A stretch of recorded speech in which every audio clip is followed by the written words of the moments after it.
capítulo de número 18. Nós vamos ler o verso 28 e 29. Antes que eu esqueça, na nossa orquestra, os dois maestros essa semana completaram mais um ano de vida. O Wellington é hoje, na verdade, né? Parabéns aí, Wellington. E o Rafão foi? Quinta-feira, né? Parabéns. Suelen também? Parabéns, Suelen. Deus abençoe vocês. Queria poder dar um abraço, mas fazer o quê, né? Se sintam abraçados pelo pastor, se sintam abraçados pela igreja, tá bom? Deus abençoe a vida de vocês. Verso 28 diz: E viu Saul e notou que o Senhor era com Davi, e Mical, filha de Saul, o amava.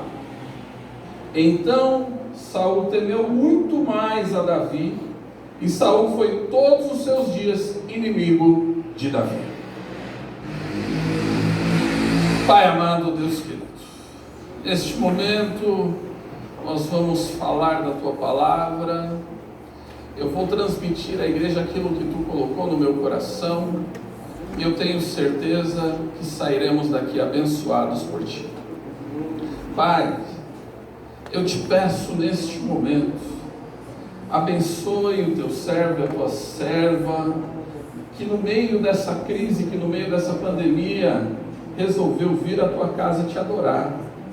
Nós estamos aqui reunidos porque cremos que Tu tens o controle da vida, Tu tens o controle de tudo. Nós sabemos que poderemos enfrentar uma dificuldade, uma crise maior, mas por outro lado sabemos que Tu estarás conosco, e quando tivermos que passar por espinhos, por pedras, nós cremos que Tu podes nos carregar nos Teus braços. Pai, nos abençoe neste momento, que o Teu nome seja glorificado, que o Teu nome seja exaltado, e que tudo aqui seja feito para a Tua honra e para a Tua glória. Fale com o Teu povo, esse é o nosso pedido, em nome de Jesus. Amém. Podem se aceitar, meus irmãos. Me ajudem aí, já que eu dei liberdade, me ajude a pregar. Amém? Glórias a Deus. Amém, obreiros? Deus abençoe a vida de vocês. Pastor Isaías, Deus abençoe. Hoje fazendo o papel do nosso co-pastor direto, porque pastor José Ramos, pastor Fabiano, são homens que fazem parte do grupo de risco e não estão presentes aqui, e eu tenho certeza que eles estão em casa e tristes, porque eles gostariam de estar aqui conosco. Amém? Vamos lá, tem uma frase que ela vai nos acompanhar no decorrer desse sermão, que é: quando Deus elege para ser um vencedor, não importa as ações contrárias, Ele cumpre. Amém?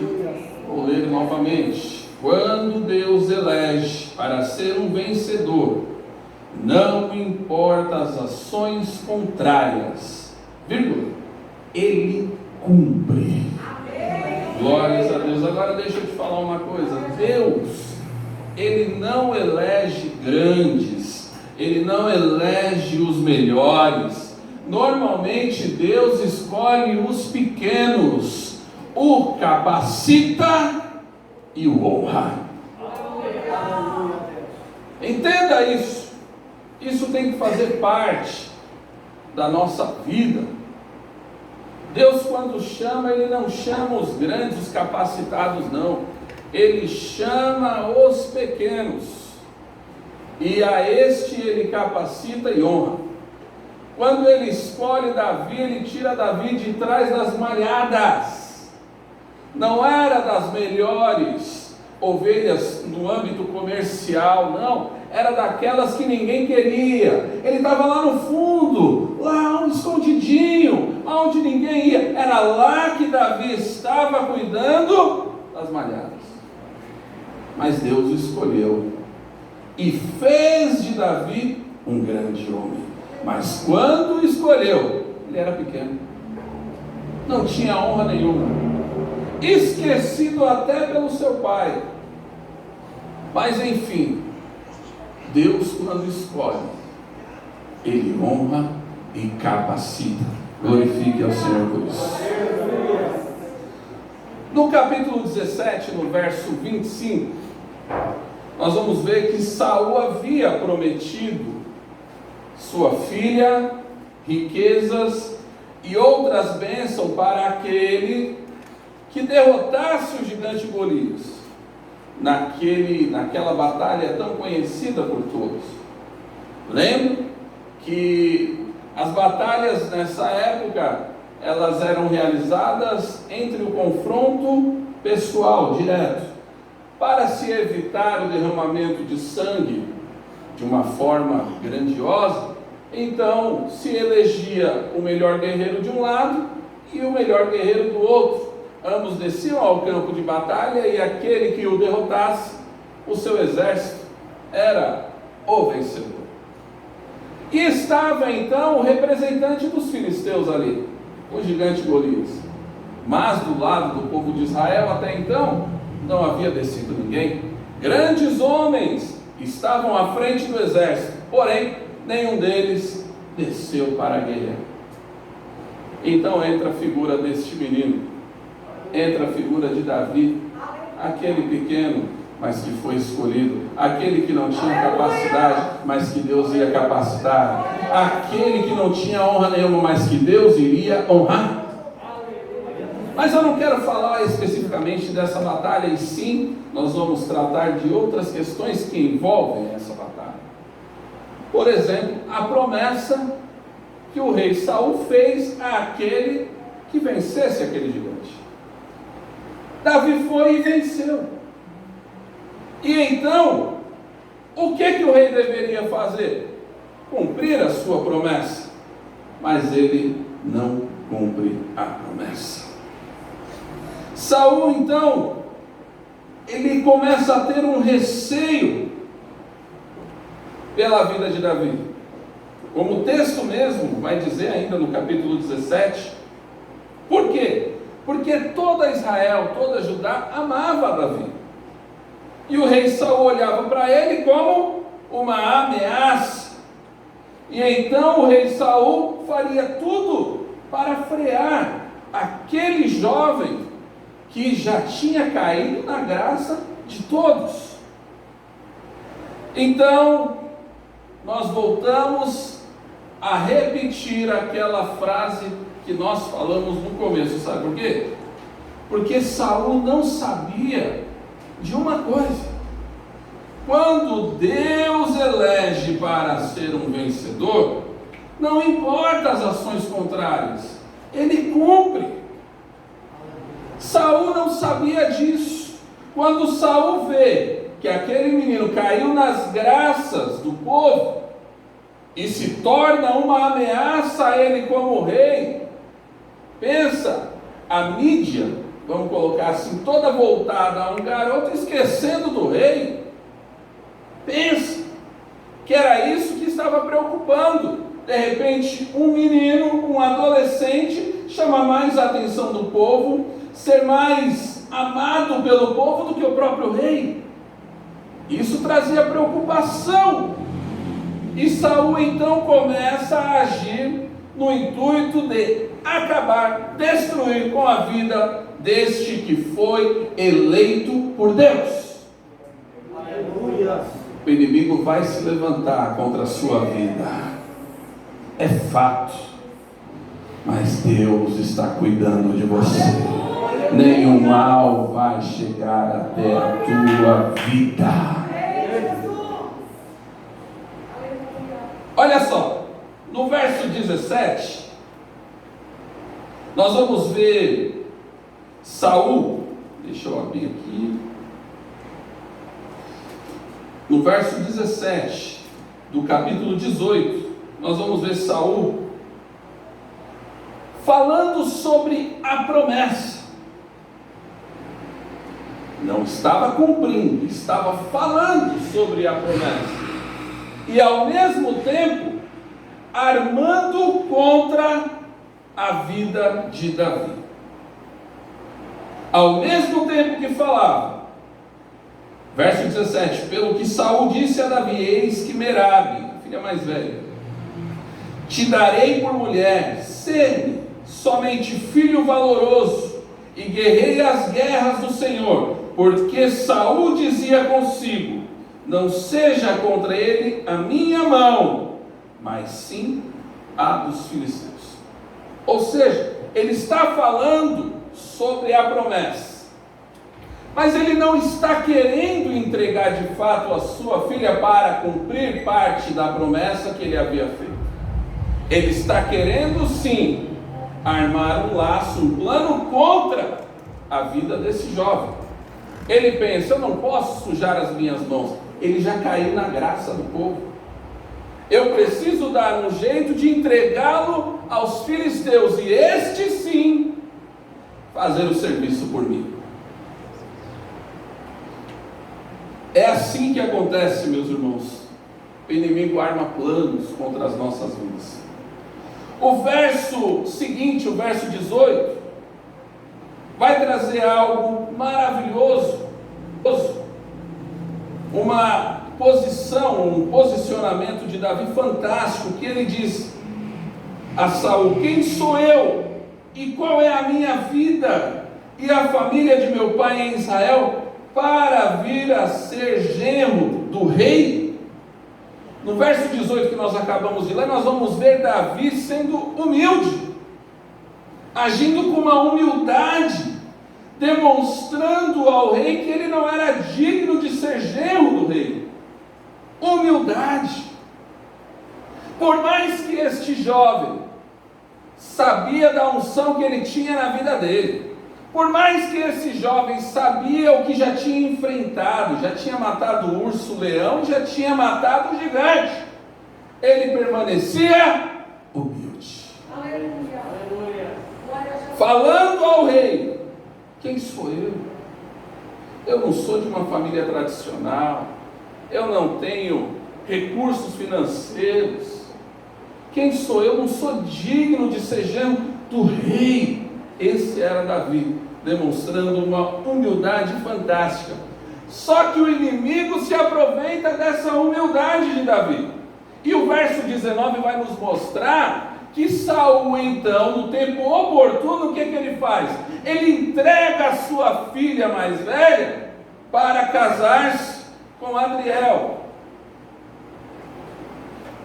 com outro homem. Nós não vamos ver aqui Davi questionando: essa bênção era minha. Davi poderia questionar, mas nós não vamos ver ele questionando.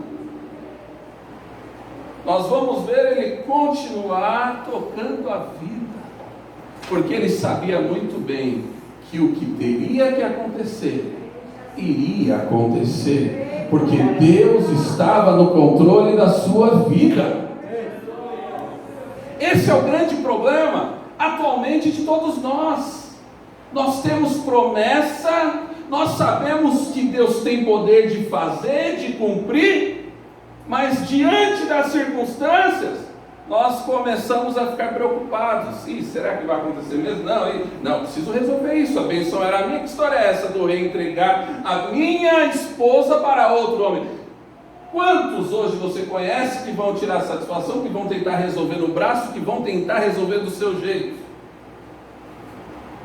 Mas a palavra de Deus para a sua vida é: descansa. Ele está agindo, Ele está trabalhando para fazer algo grandioso na sua vida. Como que fica a promessa de Davi? Como que fica aquilo que era direito dele? Volto a citar aquela frase: quando Deus elege para ser um vencedor, não importa ações contrárias, Ele cumpre. Veja que na sequência vem algo maravilhoso para a vida de Davi. No verso 20, ocorre algo que mudaria a vida dele. O verso 20 vai nos mostrar que a filha mais nova de Saul, Mical, ela fala para o seu pai: eu amo a Davi. esta fala muda a história de Davi, muda toda a trajetória daquilo que parecia não dar em nada mais, daquilo que parecia que não aconteceria mais. Talvez alguém que acompanhasse Davi pensasse: e se o rei já fez isso com Merabe, esquece, ele não vai cumprir nada que ele prometeu a Davi. Mas Deus estava trabalhando por Davi, assim como Ele está trabalhando por você nesta noite. Então no verso 20, diz assim: mas Mical, outra filha de Saul, amava a Davi, o que sendo anunciado a Saul, pareceu isto bom aos seus olhos. Veja, Saul, quando recebe essa informação da sua filha mais nova, ele enxerga ali uma oportunidade de acabar com este adolescente, com este jovem de um grande futuro. Ele olha para a situação, sua filha amando a Davi, e ele entende: abre-se aqui uma oportunidade para eu tirar de vez essa pessoa do meu caminho. Sabe que tem gente que está aqui nesta noite que sofre isso dentro da empresa, até mesmo o laço familiar. Pessoas que sorriem para você, mas por trás querem o seu fim. Pessoas que abraçam você, mas na verdade estão querendo te destruir. Mas Deus está cuidando de você. Saul enxerga aqui então uma oportunidade. E no verso 21, Saul disse: eu lhe a darei para que lhe sirva de laço. Olha isso. Para que lhe sirva de laço e para que a mão dos filisteus venha a ser contra ele. Pelo que Saul disse a Davi: com a outra serás hoje meu genro. Nós estamos vendo Saul, diante dessa situação, preparando, armando um laço contra Davi. Para a gente adiantar aqui essa introdução, para entrar no objetivo da palavra, onde Deus vai falar contigo de uma forma gloriosa, nós vemos Saul reunindo os seus homens e mandando um recado para Davi. Vai lá, fala para Davi que estou muito afeiçoado por ele, estou amando, faço gosto que ele entre para a minha família. Fale para ele que ele vai se casar com a minha filha mais nova. Esses homens então vão até o encontro de Davi e passam esse recado do rei. Davi, o rei mandou dizer assim, assim, assim. E mais uma vez, Davi se mostra humilde e fala: como que eu poderia entrar nessa família sendo eu de família tão simples? Eu não tenho recursos nem para pagar o dote. Como que eu vou entrar para essa família? Sou eu tão pequeno. É desses que Deus gosta. Aleluia. Os homens de Saul levaram essa informação para ele: rei, Davi, ele acha que não tem condições, que ele não tem como pagar o dote. E então o rei, que já tinha um plano elaborado, ele manda uma contra-resposta: avise Davi, eu não preciso de dinheiro, não preciso do dote, o que eu preciso é de outra coisa. Eu preciso que ele vá e me traga 100 prepúcios de filisteus. Para ele conseguir os 100 prepúcios de filisteus, provavelmente ele teria que matar 100 filisteus. Para quem não sabe, é um pedaço de pele da circuncisão. Se você quiser saber mais, procure no dicionário, tá bom? Porque é meio deselegante falarmos aqui. Amém, meus irmãos? Amém. Mas o rei Saul, ele manda Davi então fazer isso. Você quer casar com a minha filha? Estou dando ela para você. Eu não quero dote. O que eu quero é que você enfrente lá 100 filisteus. Eu preciso de 100 prepúcios de filisteus. Me trouxe, está tudo certo. Você será meu genro. Davi olha para essa situação e acha que é uma coisa boa. Davi olha para essa situação e fala: isso eu posso encarar. Davi olha para essa situação e fala: eu vou à luta, eu vou à guerra. E então Davi pega os seus homens e vai. É interessante, meus irmãos, que ele vai e volta, não com 100 prepúcios, mas ele volta com 200 prepúcios na mão e entrega nas mãos do rei. Veja,